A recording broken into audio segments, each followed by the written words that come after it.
at this point in time. Yeah, we're fortunate in that respect. However, 2 years ago we were able to do that sort of thing and live by it and make it work. This year we're not able to make it work to the extent that we would like. So it does pose a bit of a problem. So as we go forward, as we go forward, any suggestions? Well, We've got a couple of weeks. We don't have much time. Before we have to produce a final budget. I prepared a proposed budget about this thick for consideration by the school committee last night. And they have that. They have that. We're going to try and put that online so the members of the public can see what we proposed, how Methuen has historically funded its school system, where the cost drivers are, what we spend per category compared to the rest of the state. Great. The review of the administrative salaries next year versus 2004. But because times have changed, there is one paragraph in my memorandum that I'd like to share. This was important to the school committee last night, and I just want to read a paragraph. While the current bargaining unit agreement with the teachers was negotiated in good faith years ago, the current fiscal reality should be compelling enough for this employee group to consider some sort of sacrifice. For example, if the teachers union were willing to cap their FY11 raise at 5%, the savings of approximately $450,000 would allow the school committee to rescind most, if not all, of the layoffs recently implemented and currently proposed in the FY11 budget. Under this scenario, each teacher would receive a raise between 3% and 5%, and layoffs could be avoided.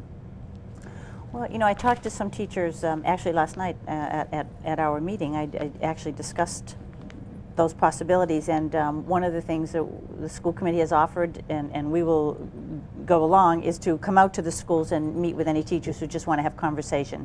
I think it would help the school committee understand how teachers are thinking and how nurses are thinking. I think they're in that same mix, how they're thinking relative to these kinds of proposals if people were able to meet face to face. So we're going to plan some of those sessions at each of the schools during this coming week and beyond.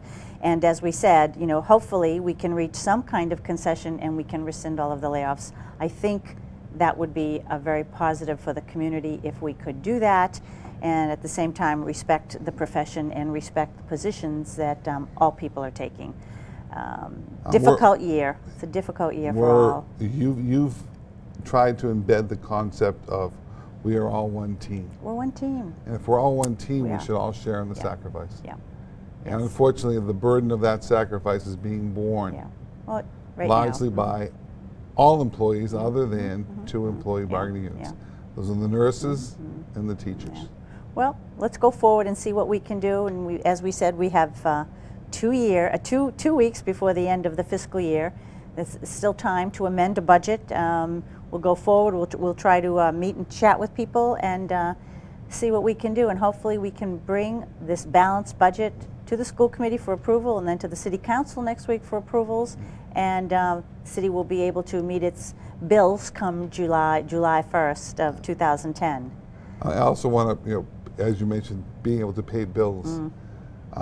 This year we did get a grant in federal funding, this stimulus funding, and we hired over $2 million worth of staff. But we didn't get our first payment for that grant until April. I know. So appreciation to the mayor and Treasurer Ann Gustafaro, because they were able to find a way to allow us to meet payroll without even though they didn't have that money. Yeah, without any of that money. So, that's right. And we are in appreciation to all that the city provides us. Yeah. Another thing that you and the mayor have tried to inculcate in staff is that the relationship between municipal and school employees try to improve. There are a lot of things that we can do for the school and that the school can do for us. For example, there's a consolidation committee made up of school committee members and city councilors, and they're talking about areas in where we can consolidate services and save money. We currently have a shared human resources director. They're looking about a shared purchasing coordinator. We currently contract out for electrical services. We could hire city employees, even paying them their overtime rate. That's right. It costs us less than paying the rates that are required to provide prevailing wage in the state. And maybe we can work out something, since the Public Works Department had to lay off some groundskeepers. We have the capacity in-house that maybe we can do some of the groundskeeping work at perhaps Nickerson Field and the track in that area, and help them out. So the collaborations are on everyone's mind, and you're working with the Consolidation Committee to really move some of that forward as well. We have no choice.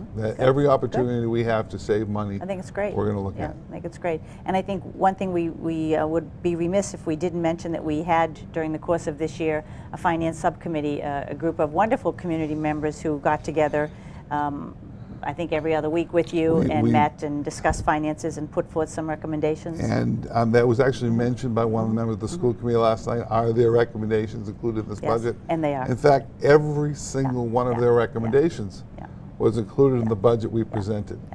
There's only one, though, that is not completely in there.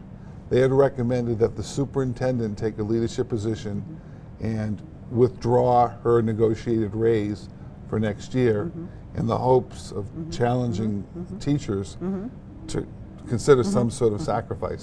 You did that. I did. And we're still waiting for a response. No, we did that. But no user fees. The budget does not include user fees. The recommendation was that all enterprise funds be self-funding. Food services revenues exceed expenditures. We're going to try to do the same thing at the ice rink, so that make sure that that is self-supporting. They recommended that we consider advertising to raise revenues. We'll be doing that. Those are the basic, and consolidation. They want us to look at trying to consolidate service. But a lot of their initiatives have been put in place, and I'm very proud that I had an opportunity to work with that group. Very nice perhaps group. they can get back together again to help us this summer. With this very nice group. Well, thank you very much. It's been a pleasure talking with you, and I look forward to getting this budget passed. It's getting it through. You only have a couple weeks. That's right. All right, well, thank you very much, and thank you to our community, and hopefully this was helpful and you understand the budgeting process just a little bit better. Thank you.